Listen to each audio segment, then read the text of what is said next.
நாகை மாவட்டம் கீழையூர் ஒன்றியத்தில் 1000 ஏக்கருக்கும் அதிகமான விளைநிலங்களை நீர் சூழ்ந்திருக்கிறது. விவரங்களை செய்தியாளர் பாலமுத்துமணியிடம் கேட்கலாம். பாலமுத்துமணி, எந்த அளவிற்கு நாகையில் இப்போ விவசாய நிலங்கள் பாதிக்கப்பட்டிருக்கு? காயத்ரி, நாகப்பட்டினம் மாவட்டத்தை பொறுத்தவரை பல்வேறு பகுதிகளில் கிட்டத்தட்ட 2 தினங்களுக்கு மேலாக அந்த கொட்டி தீர்த்த கனமழையின் காரணமாக வயல்வெளிகளில் தண்ணீர் சூழ்ந்துள்ளது. குறிப்பாக சம்பா சாகுபடி செய்யப்பட்டுள்ள விளைநிலங்கள்ல தண்ணீர் தேங்கி நிற்பதால் விவசாயிகள் கவலை அடைந்துள்ளார்கள் என்றே கூறலாம். தற்பொழுது நாகப்பட்டினம் மாவட்டத்தில் மழை ஓய்ந்தாலும் ஏற்கனவே பெய்த கனமழையின் தாக்கம் காரணமாக வடிகால் வழியாக அந்த மழைநீர் தொடர்ச்சியாக வடிந்து வருகிறது. இருந்த போதிலும் இந்த விளைநிலங்களில் தேங்கிய மழைநீர் வடியாத காரணத்தினால் தற்பொழுது கீழையூர் வட்டாரத்திற்கு உட்பட்ட சுமார் 1000 ஏக்கருக்கும் அதிகமான விளைநிலங்கள்ல மழைநீர் சூழ்ந்துள்ளது. அது தொடர்பான காட்சிகளை நாம் பார்த்து வருகிறோம். நாகப்பட்டினம் மாவட்டத்துல சுமார் 1.5 லட்சம் ஏக்கருக்கும் அதிகமான பரப்பளவுல சம்பா சாகுபடி செய்யப்பட்டுள்ளது. இதில் தற்போதைய கணக்கெடுப்பு படி, அதாவது வேளாண் துறையினர் கணக்கெடுப்புப்படி 5400 ஹெக்டருக்கும் அதிகமான விளைநிலங்கள்ல தண்ணீர் சூழ்ந்திருப்பதாகவும் அதனை வரிய வைப்பதற்கான நடவடிக்கை எடுக்கப்பட்டு வருவதாக தெரிவிக்கப்பட்டுள்ளது. மேலும் இது தொடர்பாக அமைச்சரும் அன்பில் மகேஷ் பொய்யாமொழி ஆய்வு மேற்கொண்டுள்ளார். இந்த சூழல்ல தற்பொழுது கீழையூர் ஒன்றியத்திற்கு உட்பட்ட காமேஸ்வரம், விழுந்தமாவடி, வேட்டைக்கார நெருப்பு, அதே போல திருமணங்குடி, மேலப்பராகை, கருங்கண்ணி உள்ளிட்ட பல்வேறு பகுதிகளில் விளைநிலங்கள்ல தண்ணீர் தேங்கி உள்ளது.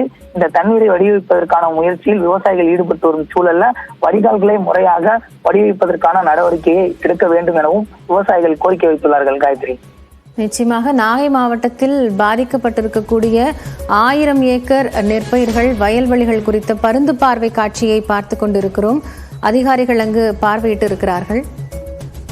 கூடுதல் தகவல்களுக்காக மீண்டும் இணையலாம் பாலமுத்துமணி.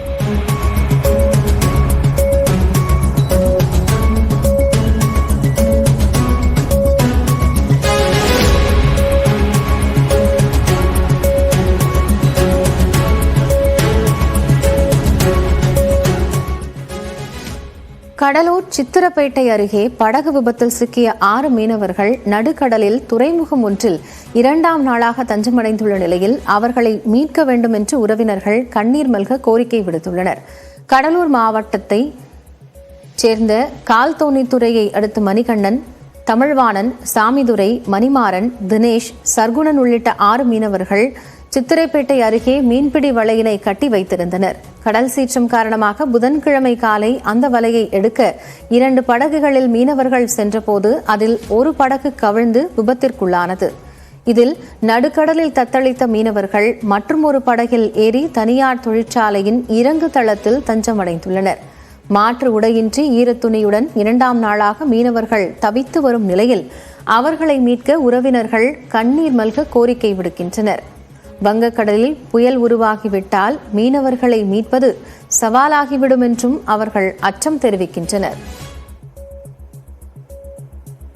ஒரு ட்ரெஸ் போட்டு போனதோட நின்றுக்கிட்டு டீ இல்லை, சாப்பாடு ஒன்றும் கொடுக்கல, உட்காந்து எல்லாத்துட்டையும் சொல்லி எப்படியா இட்டுட்டு போயிடுங்க, என் மனசுக்கிட்ட அழுதான். அப்படியா என்ன கொண்டு போ, சாதுவா இருக்கு கடல், அதை சொல்லு, 12 மணிக்கு மேலே ரொம்ப கடல் இதாகிடும், எங்களை இட்டு போக முடியாது, சீக்கிரம் சொல்லுன்னு சொல்லிட்டு காலையே நான் ஊர் தலைவர்கிட்ட எல்லாம் போய் சொன்னேன். கடலூர் மாவட்டம் சித்திரப்பேட்டை அருகே நடுக்கடலில் துறைமுகம் ஒன்றில் சிக்கி தவிக்கும் மீனவர்களை மீட்பது பற்றி உறவினர்களுடன் மீன்வளத்துறை அதிகாரிகள் பேச்சுவார்த்தை நடத்தினர். மாற்று உடை, உணவின்றி மீனவர்கள் தவித்து வருவதாக நியூஸ் 18 தமிழ்நாட்டிற்கு அவர்களின் உறவினர்கள் கண்ணீர் மல்க கோரிக்கை விடுத்திருந்தனர். இந்நிலையில் நியூஸ் 18 தமிழ்நாடு செய்தி எதிரொலியாக கடலூர் மாவட்ட மீன்வளத்துறை இணை இயக்குநர் வேல்முருகன், உதவி இயக்குநர் லோகேஷ் ஆகியோர் தைக்கால் தோணித்துறை கிராமத்திற்கு சென்று நிலைமையை கேட்டறிந்தனர். கடல் சீற்றத்துடன் இருப்பதால் மீனவர்களை மீட்பதில் தொய்வு ஏற்பட்டுள்ளதாகவும் புதுச்சேரி கடலோர காவல்படை படகுகள் மூலம் மீட்க நடவடிக்கை எடுக்கப்பட்டு வருவதாகவும் உறவினர்களுக்கு அதிகாரிகள் நம்பிக்கை தெரிவித்தனர்.